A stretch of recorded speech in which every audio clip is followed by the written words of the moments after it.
Joining us now to discuss the current climate on campuses across the country and at George Washington is Nate Neustadt. He's a high school senior who's been accepted early to GW, and his mom is with us, his mother, Romi.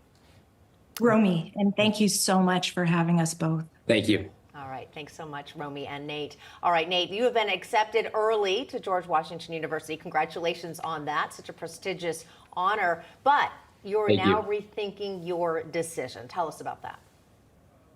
Well, I'm still going to be going to GW. I earned my spot at the Elliott School of International Affairs.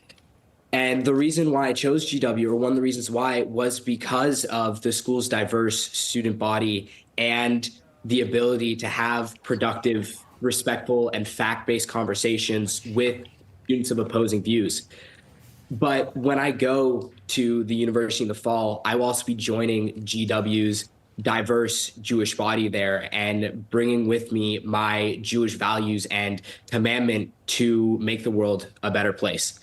And I'll also be holding the university accountable for when they come up short in protecting all of their students and helping us in equally getting all access to education that we are paying for.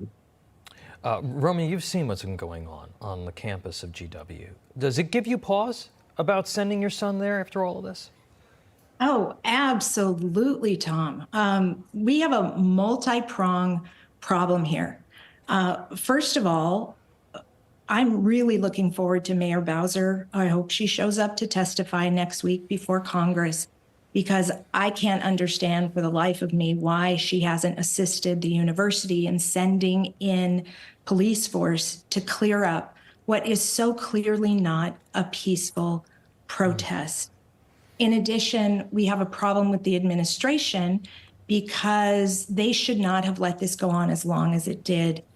These students are clearly violating the code of conduct on several fronts, and too many across the country, campuses across the country, are relying on the argument that we don't want to infringe upon free speech. However, it's no longer free speech when there are signs like there have been at GW that call for the final solution. And even as she reported today, death to America. And I want you to know that I'm really proud of Nate, that he's still going to show up, because we will not cower. But everyone must understand, this is not a single campus problem. This is a national problem. That's right. And we need all of the lawmakers. We need the administration. We need all of the Americans out there who are concerned by the rhetoric they're seeing that's not only against Jews, but against our Western way of life.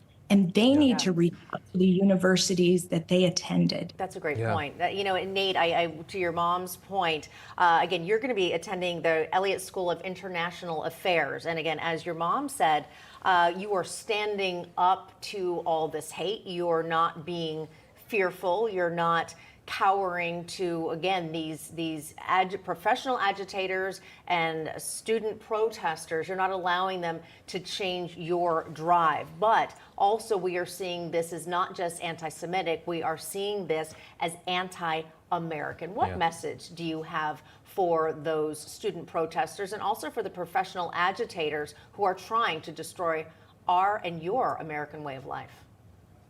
Well, earlier today, I was absolutely horrified when I heard that this hateful mob had ripped down the American flag on GW's campus and replaced it with a Palestinian one.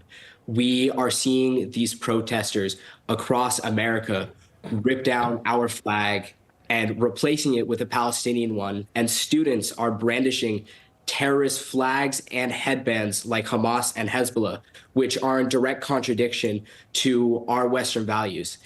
And I think it's time that the American people start believing that when these protesters are chanting death to America, death to Israel, it really means death to our Western values and death to our American way of living. And that is terrifying.